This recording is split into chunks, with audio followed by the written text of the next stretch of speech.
Andorra, San Marino, Vatican City, Malta, ये कुछ कुछ ऐसे देश है, सब बहुत छोटे हैं, उसको अलग से बताएंगे। देखिए ये यूक्रेन है, यूक्रेन की राजधानी कीव है।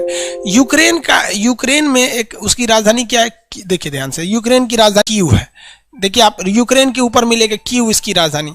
यहाँ पर एक बहुत बड़ा परमाणु रिएक्टर लगाया गया था जिसका नाम था चेर्नोबिल परमाणु रिएक्टर। शहर का नाम था चेर्नोबिल। उस समय पूरा रूस यहीं पे था, पूरा रूस इसी का था।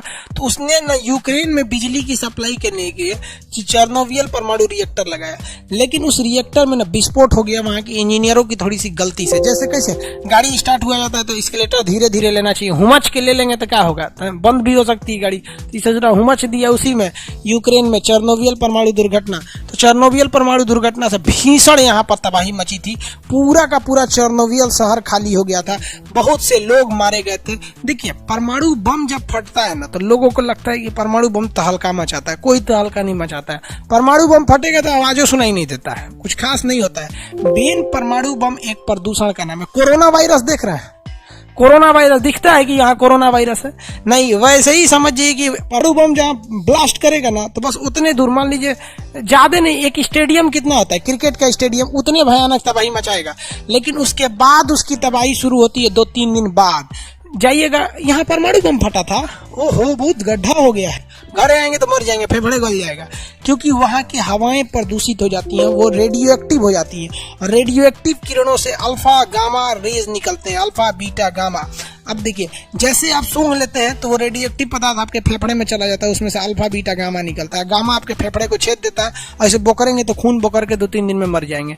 तो परमाणु बम एक्चुअली बेसिक एक प्रदूषण का नाम है, न कि एक तबाही का नाम है। परमाणु बम से तो खतरनाक इसे हैंड ग्रेनेडवा है, एक तरह से आवाज करता है। तो परमाणु बम है खतरनाक, है भी है, लेकिन मेन उसका प्रदूषण होता है।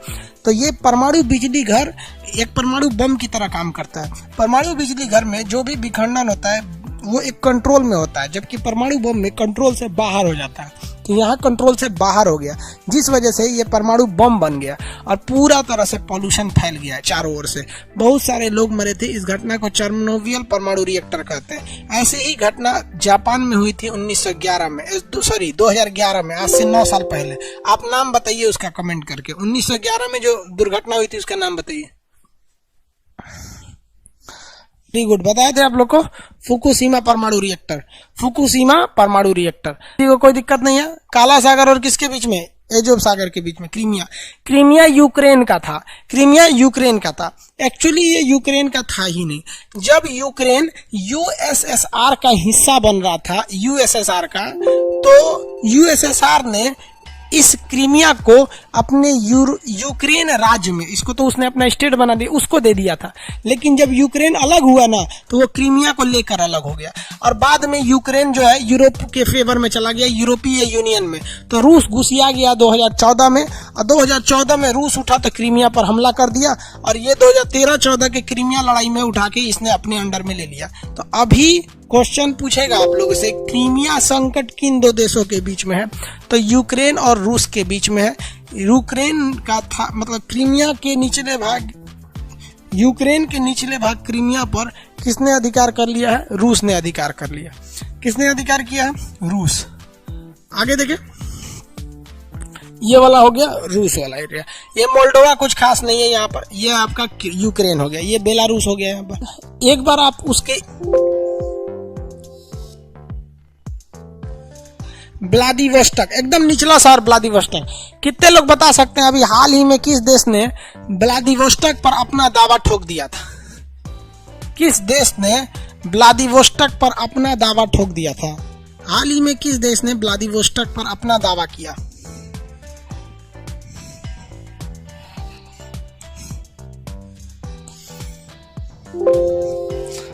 हाँ, चाइना ने बोला था। वही चोट्टा को सब चीजें होकर अपन लगता है, चाइना है। समझ में कि नहीं? हम रहते तो कहते जिनपिंग की मेहरारू मेरी है। ओके, पत्नी पे दावा ठोक देते, क्या सोच रहा हमारी है, लेकिन तू भागा है। पागल है पूरा, उसका है। आगे बढ़े।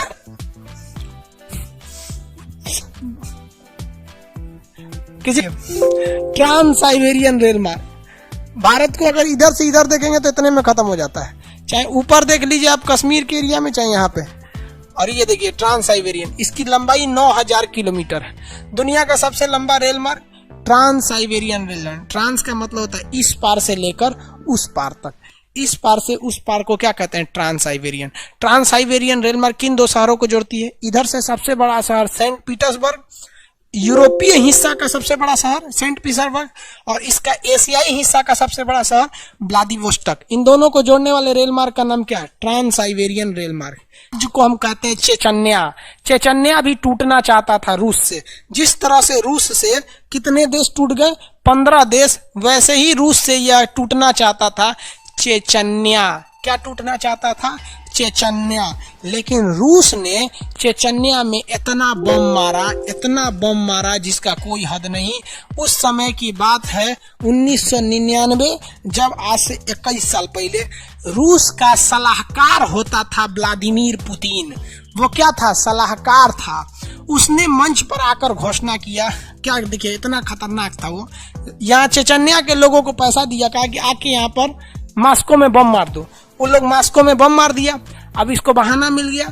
ये क्या किया? सलाहकार था, इसने खुद आदेश दिया। जैसे अजीत डोभाल कैसे हमारे सलाहकार है, आर्मी को आदेश दिया कि जाके चेचन्या में मारो, और कैमरा लगवा के लाइव इनकाउंटर किया। मॉस्को के लोग खूब खुश, क्योंकि भाई कोई भी बदला लेगा खुश। अब इसकी लोकप्रियता बढ़ गई, प्रधानमंत्री बन गया। 10 साल प्रधानमंत्री बना, फिर 10 साल राष्ट्रपति बना। अभी संविधान में संशोधन कर दिया कि 1935 तक हम 2035 तक हम ही रहेंगे। सोचो 2000 से लेकर 2035 साल रहेगा मुगल बादशाह अकबर। किसी को कोई दिक्कत नहीं है। यह राज्य कौन सा है? चेचन्या। तो चेचन्या को ना रूस क्या कहता है कि आतंकवादी संगठन है सब। अब ये चेचन्या के लोगों को बड़ी मार मारता है, तो चेचन्या के लोग इधर उधर भाग गए हैं। इसी चेचन्या का था एक ठो ससुरा जो फ्रांस में जाके सर काट दिया। फ्रांस में जिस टीचर का सर काटा गया वो कहाँ का था? चेचन्या का था। ससुरा फ्रांस में शरण लिया था, उसको सर काट लिया। सर काटते समय इसको ये समझ में नहीं आया कि सर काट तो रहे हैं, तुम अपने लिए काट लिया। तुमको लगता है कि तुम जन्नत में चल जाओगे, लेकिन तुमने ये नहीं सोचा कि फ्रांस के लोग किसी दूसरे पर भरोसा नहीं करेंगे। किसी दूसरे मजबूर को, जिनको देश में लाता जाए, मारा जाए, कचरा जाए, उसको अपने यहाँ रहने नहीं देंगे। ऐसे ही ट्यूनीशिया से एगो भाग के आया था फ्रांस में, वो भी जाके बम फोड़ दिया। क्या वो लोग रहने देंगे ऐसे लोगों को? कल को वो भी एनआरसी लाएगा तो गरियाएंगे, साला एनआरसी ले दिया हरामी कहीं का। अरे तुमने क्या किया ये समझ में नहीं आया। बाबा का ढाबा जो दिल्ली में है, वो हरामी बुढ़ा कहता है कि हमको मदद की क्या जरूरत थी। खुद गौरव वासन आए थे मेरे पास, हम तो आराम से थे, मेरा पैसा लूट लिया। अरे हरामी बुढ़े, तुमने कमाया था? तुम कमाया था नहीं ना। लेकिन वो बुढ़ा ऐसा नफरत बो रहा है, ऐसा नफरत बो रहा है कि हर इंसान गरीब से अब नफरत करने लगेगा। हर ढाबा वाले से इंसान को अब नफरत हो जाएगी, उसे कोई मदद नहीं करेगा। क्यों? क्योंकि एक बुढ़ा के वजह से वही कांड ये कर रहा है। यहाँ पर ये चेचन्या से इसको भगाया गया, यहाँ जाके बम फोड़ दिया, यहाँ मुसलमानों में नफरत हो गया। ट्यूनीशिया से गया, मुसलमानों में नफरत हो गया। पूरी दुनिया के मुसलमान विरोध कर दिए। क्या फ्रांस के लोग विरोध किए? नहीं, ये सारा किया दिया तुर्की का है। तैयबुल अर्दोगान अपने आप को समझते हैं कि हम पैगंबर हैं। अरे ससुरा ने लात खाएगा, शांत हो जाएगा। यहाँ पे पॉलिटिकल लड़ाई को धार्मिक लड़ाई बनाना चाह रहा है और पूरी दुनिया में गाली सुनवाएगा लोगों को। हद है। तो ये चेचन्या समझ में आ गया। रूस का निचला भाग क्या कहलाता है? चेचन्या। रूस का निचला भाग क्या कहलाता है? चेचन्या।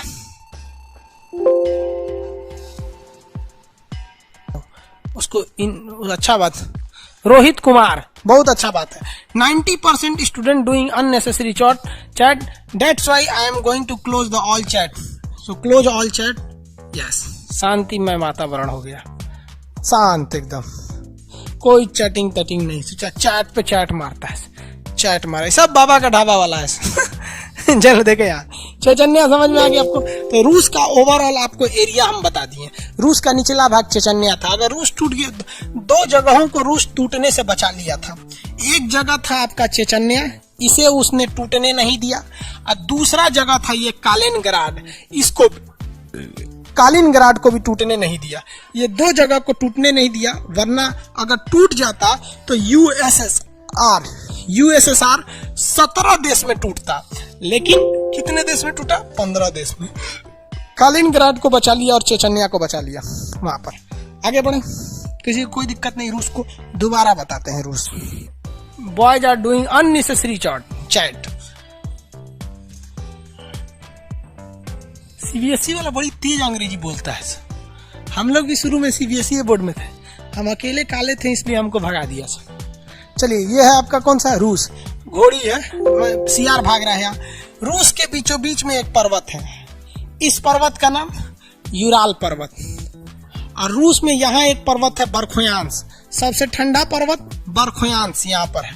और ये एशिया यूरोप को अलग कर देता है। यहाँ नेवाया जमेलिया कचरा फेंकाता है। ये शहर, इसका मॉस्को राजधानी है, सबसे बड़ा शहर इसका नाम क्या है आपका, लेनिनग्राड यानी सेंट पीटर्सबर्ग। सेंट पीटर्सबर्ग से एक ट्रेन खुलती है, जाती है व्लादिवोस्टोक तक, ट्रांस साइबेरियन। ट्रांस मतलब इस पार से उस पार, साइबेरियन मतलब साइबेरिया के इस पार से उस पार। साइबेरिया की मोती बैकाल झील, साइबेरिया की मोती बैकाल झील। रूस का निचला शहर चेचन्या। रूस में बहुत ही ज्यादा मात्रा में हीरे का भंडार है, डायमंड। हीरा समझते हैं, डायमंड। डायमंड की एक खराबी क्या होती है, सबसे बड़ी खराबी डायमंड में कि डायमंड को आप तोड़ के नहीं बना सकते। जैसे सोना टूट गया कोई दिक्कत नहीं, गला के बना सकते हैं, डायमंड नहीं बना सकते, फिर उसका छोटा छोटा टुकड़ा करना पड़ता है।